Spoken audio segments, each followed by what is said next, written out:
Hello बच्चों, नमस्कार। मैं आप लोगों के बीच में कक्षा 10 के मैथ पर बात करेंगे। मैं आशा करता हूं कि आप अच्छे होंगे, मस्त होंगे, जिंदाबाद होंगे, जहां भी होंगे स्वस्थ होंगे। और हम लोग का लेसन जो है 12 लेसन है पढ़ रहे हैं, जो कि कल पार्ट ए पढ़ चुके, आज पार्ट बी पढ़ेंगे।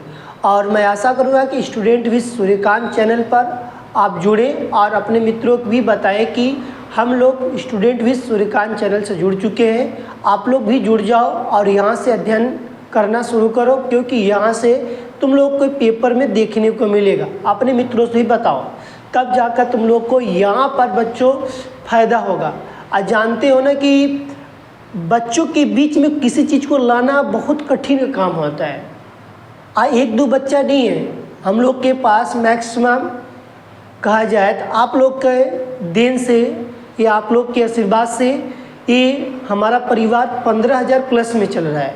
इसलिए कि मैं यही आपसे रिक्वेस्ट करता हूँ कि मैं 15,000 बच्चों को पढ़ा रहा हूँ, तो 15,000 परिवार को चलाना बहुत मामूली बात नहीं है। मतलब एक साथ ना समझाना, उनको समझाना, हर बच्चे को समझाना, ये बहुत बड़ा डाउट होता है। किस बच्चे को कितना डाउट है, कौन से बच्चे कितना डाउट, हर बच्चे के हिसाब से हमको चलना पड़ता है।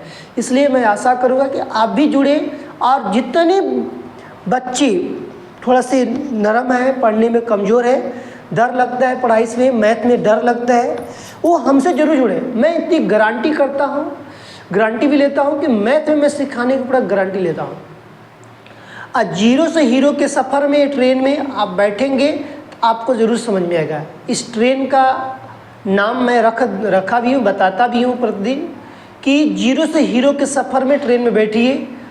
इस ट्रेन का नाम ही है स्टूडेंट विद सूर्यकांत। जो कि बैठेंगे डिब्बे में तो आपको यहाँ पर सीखने को मिलेगा। सर्वप्रथम यहाँ फार्मूले की मैं बात करूँगा। फार्मूला हम लोग पढ़ चुके हैं कि वृत्त का क्षेत्रफल के बारे में बात किया गया था। वृत्त से रिलेटेड जितनी भी बात की गई थी उस पर बात करेंगे। जो वृत्त क्या होता है, एक सर्कल होता है। जैसे गुलाब जामुन क्या है, एक सर्कल है कि नहीं, गुलाब जामुन एक सर्कल होती है। सर्कल का जो व्यास मतलब पूरे भाग को व्यास कहा जाता है। उसके आधा, कहते हैं ना, आधा गुलाब जामुन काट को दूसरे के दे दो, आधा अपने ले लो, तो आधा जो भाग होगा उसकी आधी जो त्रिज्या कहलाएगी, आधी क्या कहलाएगी, त्रिज्या कहलाएगी।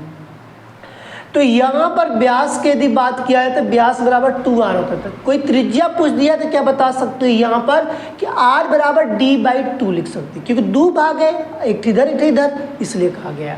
और यहीं से मैं आशा करूँगा कि आपको कोई पाई की वैल्यू की बात करता है तो हमारे पास पाई की वैल्यू 22/7 होती है। इसके मान एक और होता है जिसको हम लोग बताते हैं 3.14। 3 क्या होता है, 14। पाई का मान क्या होगा आज के बाद बताएंगे कि भैया 3.14 होती है। और क्या होता है, 22/7 होती है। बात समझ में आया कि नहीं समझ में आया? क्योंकि भैया समझ में आया, जो कि इसके बारे में कोई पूछेगा हम सर्वप्रथम बता देंगे। ठीक है, इसके बारे में हमारे पास आर्यभट्ट ने बताया था। फिर उनके बाद हमारे रामानुजन जो है वो गणितज्ञ है। 1 मिनट रुक जाओ, क्योंकि गणित में ये लोगों का बहुत बड़ा योगदान है, क्योंकि इन्होंने हम लोगों के बीच में गणित के बारे में व्याख्या की है कि किसी भी व्यक्ति को, किसी भी बच्चा को या किसी व्यक्ति को यहाँ पर मैथ में दिक्कत ना हो। ये दिक्कत होता है तो सबसे बड़ा दिक्कत स्टूडेंट परिवार को भी होगा।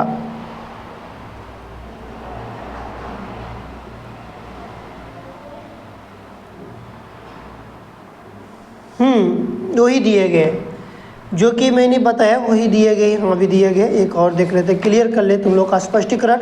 यहाँ से यदि आए तो आप सर्वप्रथम बताएं कि यदि हम लोग के बीच में कोई बात रखता है, कोई पूछता है, तो आप सर्वप्रथम बता सके, किसी को समझा सके। हाँ, श्रीनिवास रामानुजन में बताया, आर्यभट्ट के बारे में बताया, जो कि महागणितज्ञ, जो सर्वप्रथम मैंने बताया था कि हमारे पास आर्यभट्ट है और उन्होंने पाई के आविष्कार के बारे में सर्वप्रथम बताया था। दूसरे नंबर पर रामानुजन होते हैं, इन्होंने बताया, जिसको श्रीनिवासन भी कहा जाता है, उन्हीं का नाम है, पूरा नाम है। तो इसलिए भाई कि जो जैसा बात पूछा जाएगा उस तरह के प्रश्नों की बात को हम जवाब देते रहते हैं। लेकिन अब हम अपने टॉपिक पर चलेंगे। यहाँ संगत चाप की लंबाई पूछेगा तो आप सिर्फ बताएंगे कि थीटा बटे के 360 अंश गुणे 2 पाई आर का स्क्वायर की बात किया जाता है। और यहाँ पर हमारे पास पूछा जाएगा कि क्षेत्रफल की बात पूछा जाएगा, तो थीटा बटे के 360 अंश और पाई आर स्क्वायर, जिस तरह के प्रश्न पूछे त्रिज्यखंड का क्षेत्रफल की बात किया जाता है तो उस तरह के हमको आएगा। और संगत लघु की बात पूछा जाएगा, संगत लघु त्रिज्यखंड का क्षेत्रफल की बात किया जाएगा, तो थीटा बटे के 360 अंश पाई थीटा बटे के 360 अंश पाई आर स्क्वायर माइनस 1/2 आर का स्क्वायर साइन थीटा, ये हम लोग के बीच में फार्मूला की बात किया जाता है। ठीक है, अब हम प्रश्न संख्या 5 पे चलेंगे। प्रश्न संख्या 5 आप पढ़ रहे हैं वृत्तों से संबंधित क्षेत्रफल। कौन सा लेसन पढ़ रहे हैं? तो आपको यहाँ पता चल गया कि वृत्तों से संबंधित क्या पढ़ रहे हैं, वृत्तों से संबंधित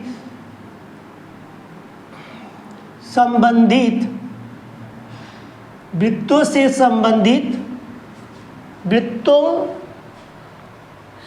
संबंधित क्षेत्रफल।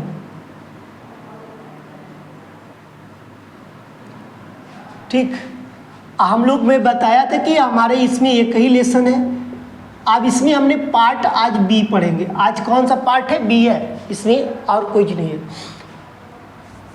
पांचवा संख्या जो दिया गया प्रश्न बोला गया, पूछा जा रहा है जो हमारे बीच में है, तो हम इसके बारे में पढ़ेंगे।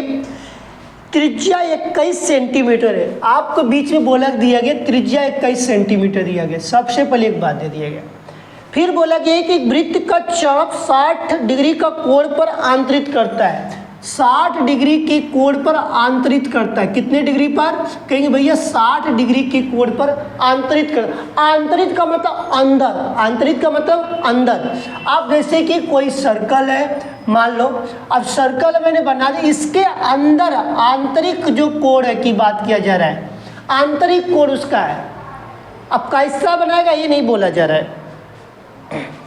कोण 60 अंश का। चाप की लंबाई पूछा गया है। सर्वप्रथम पूछा जा रहा है, पहले प्रश्न पूछा गया है चाप की लंबाई ज्ञात करो। और क्या पूछा गया है?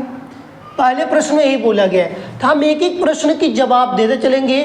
तो हमको पता है कि आपको भी पता है कि यल बराबर थीटा बटे के 360 अंश इंटू पाई आर स्क्वायर हो जाएगा।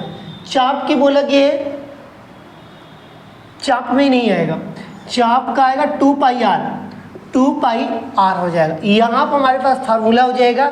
चाप की लंबाई की बात बोला गया है, तो यल बराबर थीटा बटे के 360 अंश इंटू 2 पाई आर इंटू ये है, ये गुणा का साइनिंग है। किसकी है? गुणा का। यल बराबर थीटा की वैल्यू कितनी है? 60 अंश बटे के 360 डिग्री गुणे 2 गुणे पाई का मान यहाँ पर कुछ बोला है रखने के लिए नहीं दिया गया। इसका मतलब 22 बटे के आपको 7 का प्रयोग करेंगे। किसका करेंगे? 22 बटे के 7। आर का मान कितना दिया गया? कहेंगे 21 दिया गया। 0 से 0, 6 कम 6, 6 छाक के 36 हो गया। 7 से काटो 7 त्रिक 21। इसका मतलब कोई कटने लायक? हाँ, 2 1 कम 2, 2 3 6। अब इससे काटे 3 1 कम 3, 3 से कट गया। इसका मतलब हमारे पास यल बराबर कितना बचा? इधर कुछ बचा 1, 22। बस सिर्फ क्या बचा मेरे पास? 22 बचा।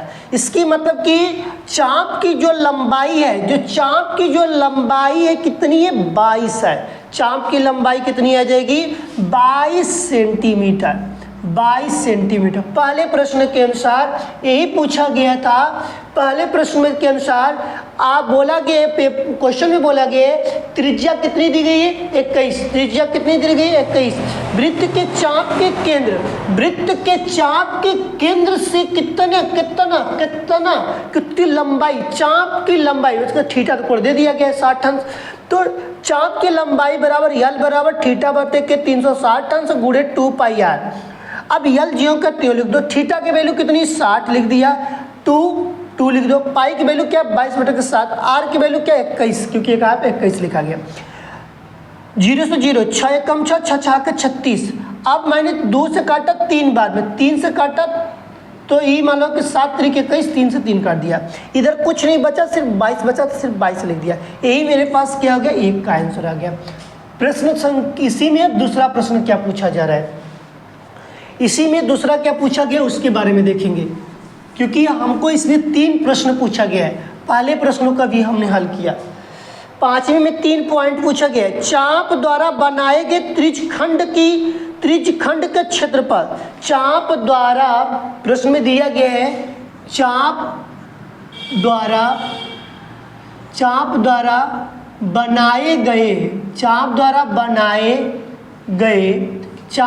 बनाए गए त्रिज्यखंड का क्षेत्रफल। त्रिज्यखंड का देखो क्षेत्रफल। अब त्रिज्यखंड का क्षेत्रफल तुमको पता है कि भैया यहाँ पर त्रिज्यखंड का क्षेत्रफल का फार्मूला होता है थीटा बटे के 360 अंश इंटू पाई आर स्क्वायर होता है, यही होता है ना। यहाँ पर त्रिज्यखंड का जो क्षेत्रफल की बात किया जाएगा, एरिया मान लो, यहाँ मान लो एरिया। त्रिज्यखंड का क्षेत्रफल में थीटा बटे के 360 अंश इंटू पाई आर स्क्वायर। पाई है यहाँ पे, इंटू का मतलब गुणा हो गया।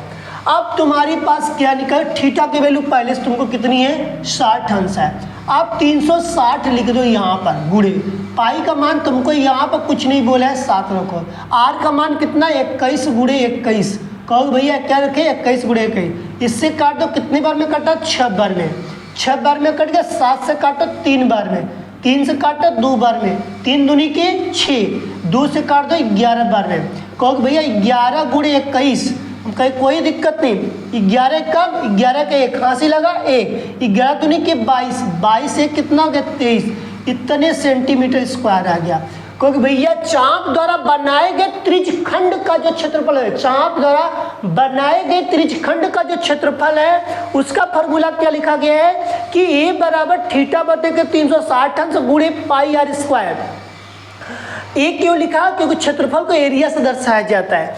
यहाँ पर मेरे पास थीटा की वैल्यू कितनी है, 60 अंश 360 अंश।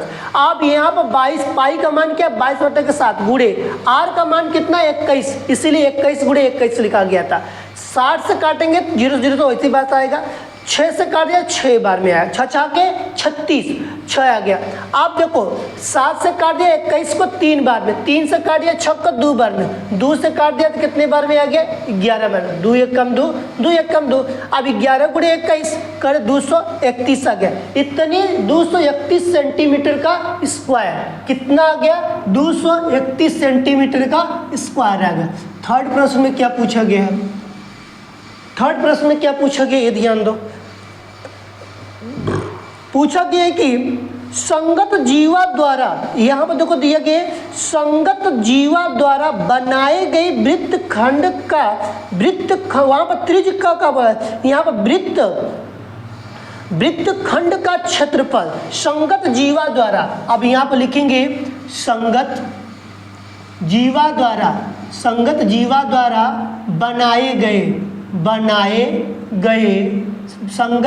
द्वारा बनाए गए वृत्तखंड का क्षेत्रफल। लिखेंगे वृत्तखंड का क्षेत्रफल।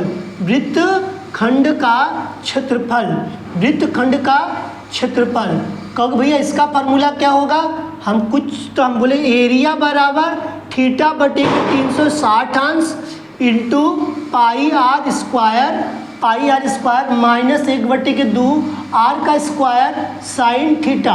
क्योंकि भैया यही फार्मूला होता है क्या, हम कहीं यही फार्मूला होता है जिसके कारण आपको एरिया बराबर 360 अंश गुणे पाई आर स्क्वायर माइनस 1/2, ये माइनस 1/2 आर का स्क्वायर साइन थीटा है। क्योंकि भैया यहाँ पर साइन थीटा का मान है, हम लोग को पुराना ही सिस्टम रखना है जो कि यहाँ पर आर का मान थीटा का मान दे चुका गया है।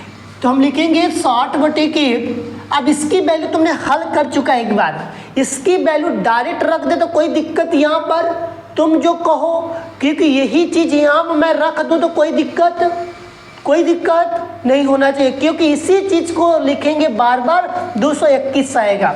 लिख देते हैं तुमको समझने के लिए, लेकिन आप थोड़ा दिमाग लगाने का कोशिश करो। 21 है, 21 का गुणे 21 माइनस 1/2 गुणे यहाँ भी 21 गुणे 21 गुणे साइन 60 अंश का मान कितना होगा, साइन 60 अंश का मान कहोगे भैया हमको याद नहीं, याद करवा के जाइए। हम कहें कि याद करके जाओ ना, काहे तुमको भूले हो, लो याद करके जाओ।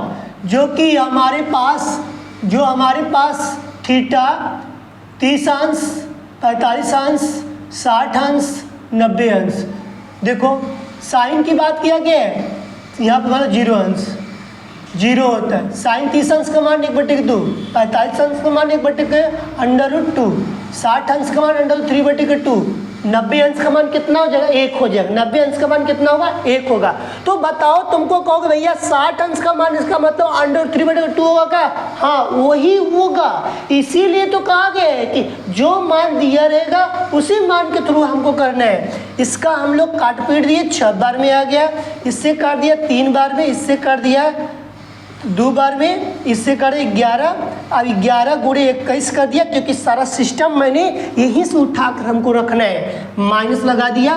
अब हमको पता चला कि 400 माइनस 1/2 गुणे 441। आप कहोगे भैया आपको कैसे पता कि 21 का स्क्वायर 441 होता है? क्यों? तुमको भी याद रखना पड़ेगा, तुमको भी याद रखना पड़ेगा कि 21 का इसको रेज कर दें, इसको रेज, इसको हो गया होगा, ये समझ में आ गया होगा। इसको रेज करते हैं तो यहाँ पर देखो 21 का स्क्वायर की यदि मैं बात करता हूँ, देखो 21 का तुमको स्क्वायर नहीं याद, देखो हाँ सीख कर जाना। 1 का स्क्वायर 1, 1 का स्क्वायर 1, 1 दूनिया 2, 2 दूनी के 4। को भैया इसी तरह करते हैं, हाँ 2 दूनी के फिर 4। लिख दिया कि नहीं लिख दिया? तुमको आसान पड़ा कि नहीं? किसी का देख लो, 22 का देख लो, 2 दूनी के 4, फिर 2 दूनी के 4, 4 दूनी के 8, फिर 2 दूनी के 4। तो भैया इसी तरह होता है, हाँ। लो 23 का स्क्वायर देखो, 3 का स्क्वायर 3 तरीके 9, 3 दूनी के 6, 6 दूनी के 12, 12 का 2 हाँ से लगा 1, 2 दूनी के 4, 4 1 5। भैया इसी तरह होता है क्या? इसी तरह होता है। तो हमको किसकी ज़रूरत है? इसकी ज़रूरत है, इसलिए हम लोग 441 लिखे थे। समझ में आया कि नहीं है? फिर यहाँ पर साइन 60 अंश का जो मान दिया गया, किसका मान दिया? साइन 60 अंश का। अब साइन 60 अंश का मान तुमको यहाँ पर मैं लिख के बताया √3/2, तो यहाँ पर क्या लिखोगे? √3/2। अब कहोगे भैया यहाँ पर तो ही आ गया, मैटर गड़बड़ाएगा क्या? हम कहें कुछ नहीं गड़बड़ाएगा। इसका मल्टीप्लाई करो, कितना आ गया? कहोगे भैया इसका मल्टीप्लाई करेंगे तो हमारे पास अभी 231 आया था, तो 231 माइनस इसका गुणा कर देंगे ऊपर का 441 √3/, कितना आएगा? 4। यही हमारे पास आंसर होगा, यही हमारे पास आंसर होगा, यही हमारे पास क्या हो जाएगा? यही हमारे पास आंसर हो जाएगा। इसमें कुछ नहीं करना है, इतने सेंटीमीटर स्क्वायर का क्या होगा? आंसर होगा। तुमको समझ में आया कि नहीं आया?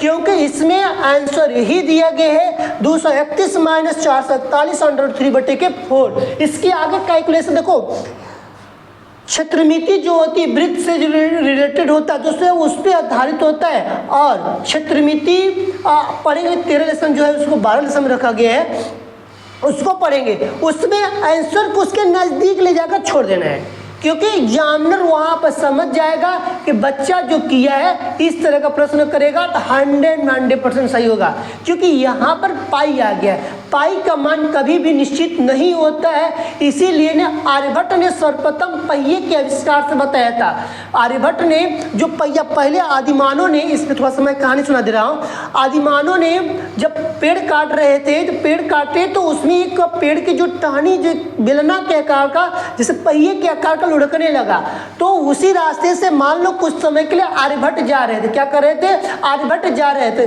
जब आर्यभट्ट वहाँ पर जा रहे थे तब उस समय क्या देखने को मिला? तो आर्यभट्ट ने सोचने लगे कि लुढ़कने क्यों लगा, ये लुढ़का क्यों? तो लुढ़कने में इसकी कोई प्रक्रिया तो आया होगा। इसीलिए आर्यभट्ट ने उसी समय कहा कि पहिया से पाई का आविष्कार किया गया है, इसीलिए उसकी वैल्यू नगण्य है, इसीलिए इसकी मैं वैल्यू नगण्य है। इसकी मैं पीडीएफ वीडियो में नहीं, इसका मैं पीडीएफ में पोस्ट कर दूंगा यूट्यूब पर, वहाँ पर जाकर देख लेना, उसका डायरेक्शन को पूरा देख लेना। और उसके देखने के बाद बताना कि भैया पाई के वैल्यू आज के बाद कोई कहेगा, आंख बंद के कहेंगे कि आर्यभट्ट ने सर्वप्रथम बताया था। उस दूसरे नंबर पर कौन बताया था? तुम बताओगे श्रीनिवासन रामानुजन ने बताया था दूसरे नंबर पर, लेकिन फर्स्ट पर्सन तुम खुद बताओगे आर्यभट्ट के बारे में। ठीक है। अब हमको इतना कोई सवाल देगा तो हम लोग पांचवा में 3 प्रश्न को साथ दे दिया जाए। आपको भैया कितने अंक में आने के चांस आप बताइए।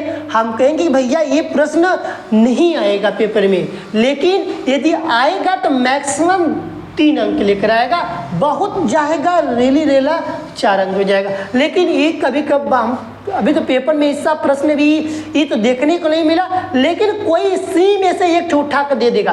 देगा तो बहुविकल्पी में उठा कर दे देगा। हाई जो दिया गया है ना ये वाला बहुविकल्पी में, जैसे कि यहाँ पर मैंने बताया जो पहला वो बहुविकल्पी में दे देगा उठाकर, हाई सब हटा देगा। बहुविकल्पी कहाँ से बनाएगा भाई, जो सवाल जो पढ़ोगे उसी में से बनाएगा, बाहर से नहीं बनाएगा। इसलिए कहा जाता है कि सवाल एक एक पढ़ो, अच्छे से पढ़ो, देखो कि तुमको क्या नहीं आता है, फिर उसके बाद मुझे बताओ कि तुमको कैसे नहीं आएगा, फिर मुझे कमेंट करो या जो व्हाट्सएप नंबर में दिया रहता है उस पर जब कमेंट करो, डिस्क्रिप्शन में दिया रहता है। और एक बार और मैं बता देता हूँ जिससे कि आपको यहाँ पर दिक्कत नहीं होगी।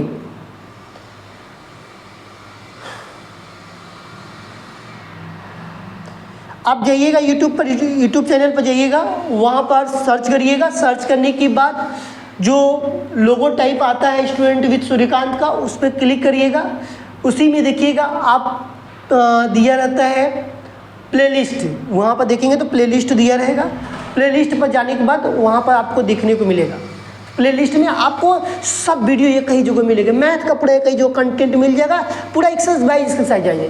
तुमको अब खोजना नहीं है, इसीलिए मैं प्लेलिस्ट बनवा दिया, तुमको पढ़ने में और आसानी पड़े। कोई बच्चा यहाँ से मैथ में 0 नंबर न लाए, पूरा फुल मार्क्स लाए। 70 में 70 लाने की कोशिश कर सकते। यदि तुम स्टूडेंट विद सूर्यकांत चैनल से पढ़े हो, तुम्हारा 70 में 70 100 में 100% गारंटी लेकर मैं बता सकता हूँ, क्योंकि मेरे चैनल्स पर पूरे ऑल टू ऑल्स एनसीईआरटी क्वेश्चन का सलूशन कराया गया है। जितने एनसीईआरटी 2024 के अनुसार जितने एनसीईआरटी प्रश्न पूछे जाते हैं, पूरे क्वेश्चन को यहाँ पर हल कराया गया है। इसलिए तुम जाकर वहाँ से भी पढ़ सकते हो, हर वीडियो को बताया गया है। इसलिए आपको देखना पड़ेगा, पढ़ना पड़ेगा, तभी होगा। नेक्स्ट की बात करेंगे हम दूसरे प्रश्न की। थोड़ा पढ़ो तो ये 3 सवाल पढ़ो, लेकिन मन लगा के पढ़ो। अब इसमें 3 सवाल तुमने सीखा, तुमने खुद देख लिया यहाँ, अब 3 फार्मूला लगा। अब जब 3 फार्मूला लगेगा, जानते ही हो कि 3 सवाल लगा।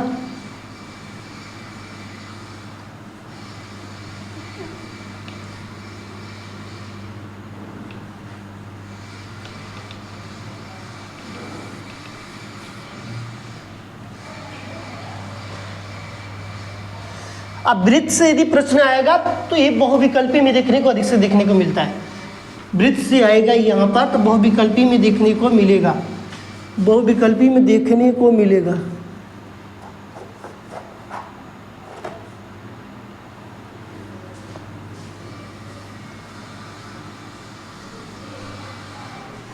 चलो नेक्स्ट प्रश्न की बात करते हैं। 6वें प्रश्न में क्या दिया गया, 15 सेंटीमीटर की त्रिज्या वाले, क्या दिया गया प्रश्न के 6वां में, 15 सेंटीमीटर की त्रिज्या दिया गया। ओ माय गॉड, आर का वैल्यू कितना दिया का भैया, आप तो हमको समझ में आ गया। कहीं भी त्रिज्या दिया जा रहा है वो इसका मतलब आप आर लिख रहे हैं क्या। हाँ, त्रिज्या वाले एक वृत्त की जीवा पर, एक वृत्त की जीवा पे एक डायग्राम बनाइए, लो डायग्राम। जीवा पर जो त्रिज्या बना है, मान लो कि यहाँ से बना, इसकी लंबाई कितनी दी गई, 15 सेंटीमीटर। कितनी है, 15 सेंटीमीटर। अब इसमें बोला कि जीवा केंद्र पर 60 अंश का कोण को आंतरित करती है। मान लो इधर से 60 डिग्री का कोण बनाती है, इधर भी मान लो 60 डिग्री का कोण। मानना है, फिगर नहीं बनाना है, समझना है। थीटा की वैल्यू कितनी हो गई, 60 डिग्री। लो आंतरिक संगत लघु और दीर्घ, देखो 2 प्रश्न बोल दिया यहाँ पर भी, तुमको भी यहाँ पर फंसा दिया। संगत लघु और दीर्घ वृत्तखंडों के क्षेत्रफल ज्ञात करने के लिए बोल दिया गया। अभी मैं फार्मूला पूछूंगा, तुम खुद बताओगे यहाँ पर कि 2 फार्मूले के अनुसार यहाँ पर सवाल लगेगी क्या। हम पहले ही प्रश्न में 2 सवाल दिया गया है, आप खुद बताना, मैं नहीं बताऊंगा। तुम अब मैं सारा चीज लिख दिया। अब अभी मैं यहाँ फॉर्मूला लिखा था।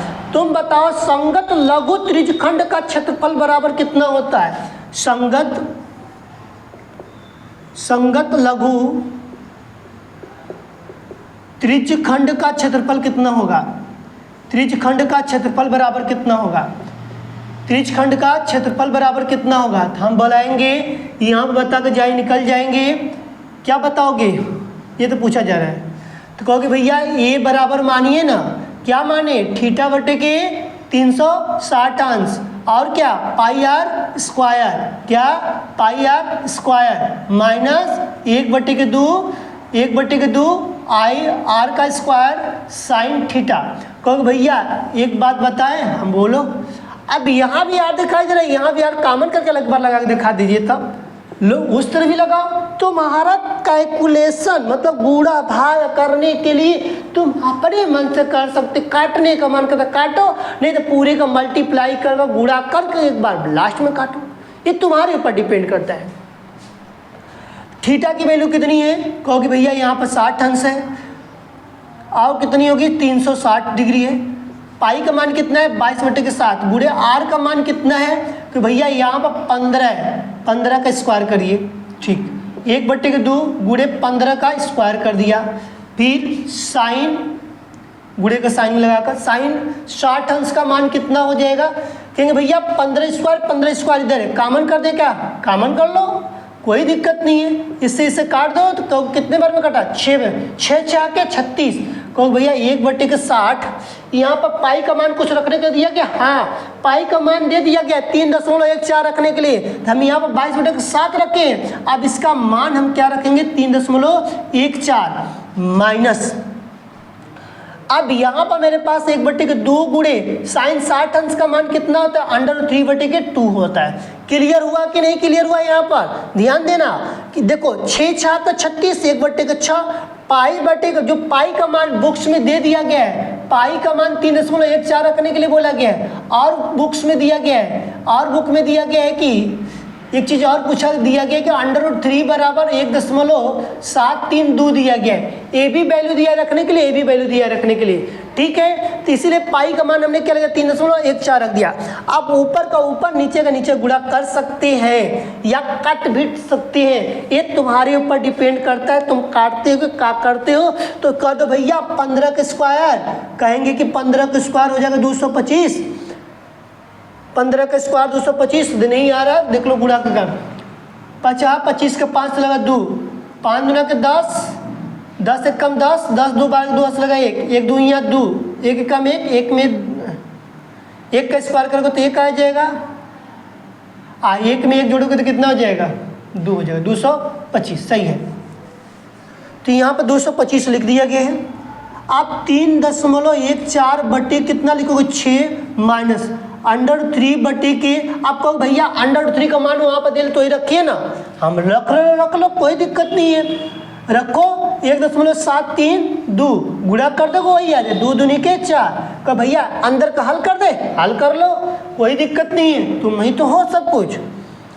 225 ब्रैकेट्स में, 225 ब्रैकेट में। आप देखो 6 और 4 का लसा लोगे तो कितना आ जाएगा तुम्हारे पास? अब तुम बताओ 6 और 4 का लसा लो कितना आ जाएगा? 12। क्योंकि भैया कैसे आपको पता चल गया? हम कहे 6 और 4 का लसा लो ना, 2 से काटो 3 बार में, 2 दूनी के 4, फिर 2 से काटो 3 नहीं कटेगा, 1 कट गया, 3 एक कम 3, 2 दूनी के 4 3 12। कहें भैया यहाँ पर 12 लिख दें? हाँ 12 लिख दिया, कोई दिक्कत नहीं। आप कहोगे कि इसमें किसका 6 से भाग दो? 2 बार में 2 का गुणा कर दो इसमें, 2 चौके 8, 2 एक कम 2 और 2 3 6 माइनस। आप 4 से भाग दो कितने बार में जाएगा? कहोगे भैया 4 से भाग दो 3 बार में जाएगा। कितने बार में जाएगा? 3 बार में। 4 3 12, 3 का 3 दूना के 6, 3 3 के 9 और फिर 3 7 कितना हो जाएगा? कहो भैया 3 7 कितना हो जाएगा? 21। 21 का 1 खांसी लगा 2, फिर 3 का गुणा करो, 3 एक कम 3, 3 2 5, 1 अंक के बाद दशमलव लगा दो। 1 अंक के बाद क्या लगा है? दशमलव लगा है। अब कहो भैया इसको घटा दे, घटा कर देख लो, 6 2 8 0 0 लिख लो, 5.196 हटा दो, 10 में से 4, 6 जाएगा 4, 7, 17 में से 9 जाएगा तो कितना बचेगा 17, 17 में से घटा लो 9, 8,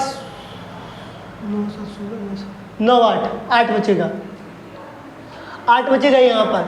यहाँ पर क्या बचा 0.1 दशमलव कितना आ गया, तो कहोगे भैया 225 गुणे 1.084 बटे के 12 इतना। अब इसका मल्टीप्लाई कर लेंगे, जितना आएगा वही हमारे पास कितना आ जाएगा आंसर आ जाएगा। समझ में आया कि नहीं आया? अब तुम्हारा मन करेगा तो यहाँ पर तुम दुइया अंक, तुम्हारा मन करे 2 अंक, देखो ज़्यादा बड़ा दशमलव मत लो, बड़ा लगाओगे ज़्यादा दिक्कत है, दुइया अंक लो, क्योंकि इसमें भी 2 अंक है, 2 अंक लो, कोई दिक्कत नहीं, पाई का मान रखा हो ना, तो 9, 9, 18, 9 हो गया। ज़्यादा बड़ा मत रखो, ज़्यादा बड़ा रहे गुणा करने में भाग करने में बहुत दिक्कत। दशमलव के बाद मैक्सिमम 2 ही स्थान लिखना। मैं देखो बार बार कर रहा हूँ, दशमलव के बाद मैक्सिमम तुम कितनी बार लिखोगे 2 बार लिखो, कितनी बार 2 बार लिखना है, 2 बार से ज़्यादा नहीं लिखना है, ठीक है। इसको गुणा कर मुझे बताओ कितना आएगा, 225 में 1.09 का,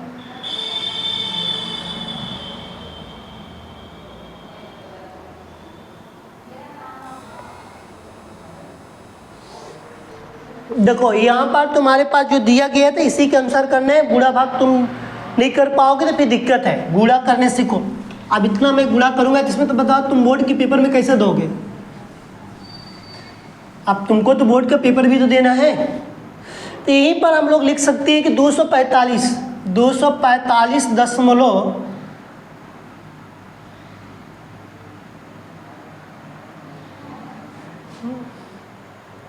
25 बटे के 12 इतना आएगा, ये दिया है ना, ठीक, 245.25, ठीक। अब इसका तुमको गुणा करना पड़ेगा, गुणा करने के बाद दशमलव लगा लेना 2 अंक। अब इसके बाद हमारे प्रश्न के साथ साथ या तो यहीं पर छोड़ दो या तो इसके आगे डिवाइड कर लो। तो 12 दूना के 24, 12 दूना कितना हो जाएगा 24, भाग लो, जल्दी जल्दी भाग दो, 2, 4, 5, 2, 5, 12 दूना के 24, कट गया 5 उतरा, दशमलव बार 0 बार ले जाओ, 0 बार ले जाओ तो 2 उतरेगा,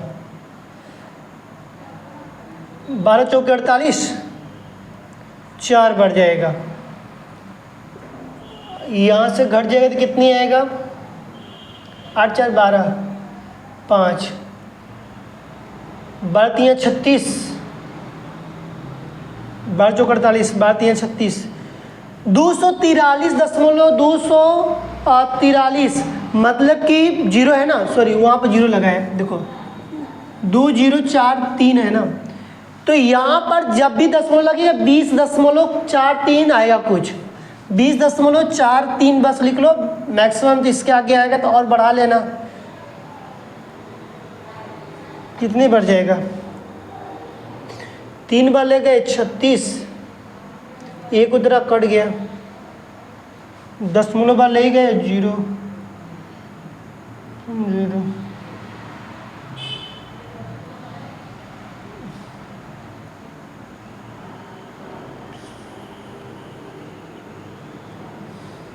ठीक। मैक्सिमम 2 स्थान ले जाना, दशमलव के बाद मैक्सिमम 2 स्थान, और आगे बढ़ेगा 12 8 96, 8 बार ले जाओगे, कोई दिक्कत नहीं है, कोई दिक्कत नहीं है, 1284, कोई दिक्कत, इतनी ही रहने देना, ठीक, इतनी ही रहने दो, इसमें गुणा भाग बहुत ज़्यादा करना पड़ेगा, दशमलव के बाद 2 स्थान, ठीक है। इतना तुम्हारे पास आ रहा है तभी तुम्हारे पास क्या हो जाएगा, सही है, इतना पास तुम्हारे पास आएगा सेंटीमीटर स्क्वायर हो जाएगा, सेंटीमीटर स्क्वायर हो जाएगा। अब इसके बाद तुमको क्या करना है, ध्यान देना। अब हमारे प्रश्न में बोला गया था कि संगत दीर्घ के वृत्तखंड का क्षेत्रफल, यहीं पर लिख देता हूं, संगत दीर्घ वृत्तखंड का क्षेत्रफल, तीज नहीं ना दिया, हाँ, वृत्तखंड का क्षेत्रफल, वृत्तखंड का क्षेत्रफल, इसका फार्मूला क्या हो जाएगा, तो भैया एरिया बराबर लिखिए पाई r² माइनस माइनस कितना आया था, इसकी वैल्यू 20 दशमलव कुछ आया है ना। तो लघु वृत्त का जो क्षेत्रफल का जो फार्मूला है, जो ये पूरा लिखना पड़ेगा। ये लघु लिख देते हैं, यहाँ पर सिर्फ लिख देते हैं लघु वृत्त, लघु सूत्र लिख लो सबसे बढ़िया। तुम थीटा बटे के 360 degree minus pi r square minus 1/2 sine r square sine theta. ये तुमको पूरा पहले से पता है, इसका सूत्र है, ठीक है। नहीं तो यहाँ पर लिखना होगा तो यहाँ पर हिंदी लिख देना, सूत्र देखना होगा। लघु वृत्त खंड का क्षेत्रफल लिख दो, दिया है लघु वृत्त खंड का क्षेत्रफल, ठीक। अब पाई के वैल्यू कितनी है, 3.14 बोला गया रखने के लिए। 15 का स्क्वायर कर दो माइनस इसकी वैल्यू तुमको पता है, अभी जस्ट पता 20.43 आई है। फिर 3.14 गुणे 15 का स्क्वायर 225 माइनस 20.43। अब इसका गुणा कर लो, जितना आएगा गुणा करने के बाद सब्ट्रैक्शन कर देंगे तो हमारे पास वही आ जाएगा वैल्यू। तो 706.5 706.5 माइनस 20.6। अब इसी को घटा दो, 706.500 20 दशमलव है ना, 20.43। 10 में से 3 जाएगा 7, यहाँ पर तो कट गया 0.6 आई, 10 में से 2 जाएगा तो 8 6, मतलब कि तुम्हारे पास इसकी वैल्यू आ जाएगी 686.07, इतनी सेंटीमीटर स्क्वायर आएगा। ये तुम्हारे पास आंसर आ जाएगा। इसी के नियरेस्ट आएगा लगभग में 686.07, ठीक है, ठीक, कोई दिक्कत नहीं। इसी का नियरेस्ट आएगा। ये 3 अंक हमारे पास आना चाहिए। पीछे के दशमलव के बाद मैं बोला हूँ कि 2 स्थान लेना, इसलिए बार बार 2 स्थान लेते आ रहे हैं। तो हमारे पास जो वैल्यू जो आ रही है वही मेरे पास सही है। लास्ट दशमलव के बाद वैल्यू निकटतम नहीं होनी चाहिए, मगर ये वैल्यू हमारे पास रिमाइंडर सही होनी चाहिए। समझ में आए? एक बार और देख लेंगे और हम लोग नेक्स्ट प्रश्न कल देखेंगे, क्योंकि इस तरह का यदि प्रश्न आता है तो आप सर्वप्रथम करके आइएगा, क्योंकि प्रश्न ज़्यादा हार्ड नहीं है। हाँ, लेकिन इसमें 2 सवाल पूछा जाए। जैसे पहले में 3 सवाल पूछा गया, इसमें 2 सवाल पूछा गया, 3 2 5 सवाल लगाना पड़ गया। इसलिए जब सवाल का वेट ज़्यादा है तो उसमें मैं कुछ नहीं कर। हाँ, ये जो प्रश्न है, ये आपको प्रश्न आएगा तो मैक्सिमम आएगा तो 4 अंक निश्चित नहीं, 4 अंक में नहीं देगा, ये 6 अंक में देगा। छठवां प्रश्न जो दिया 6 अंक, क्योंकि इसमें लेंदी है, थोड़ा लेंदी प्रश्न दे दिया जाता है कभी कभी, इसलिए आप इसको निर्धारित कर लीजिएगा, जिसके कारण आपको पता चलेगा। ठीक है, आज का जो टॉपिक रहेगा यहीं पर रहेगा, समाप्त किया जाता है। और कल हम फिर मिलेंगे और जो टॉपिक पढ़े उसको अच्छे से पढ़िएगा। आज देखो, आज का सवाल में क्वेश्चन 2 है, लेकिन सवाल की लगाए कितनी 5, पहले में 3, दूसरे वाले में जो छठवें वाले में लगाया गया 2 लगाए, 3 2 5 हो गया। देखा जाए तो उस तरह तुम्हारे हिसाब से हम लोग को पढ़ाना पड़ता है। ठीक, इतनी देखना। और उसके बाद जो चीज़ नहीं है कमेंट बॉक्स में जाकर बोल देना, नहीं तो फिर आप जाकर व्हाट्सअप चैनल पर जो दिया गया है उस पर जाकर आप व्हाट्सअप नंबर सेव करके उस पर भी आप क्वेश्चन भेज सकते हैं, जिससे कोई दिक्कत परेशानी हो वहाँ से बता सकते हैं। ठीक है, आज के लिए यही सेशन समाप्त किया।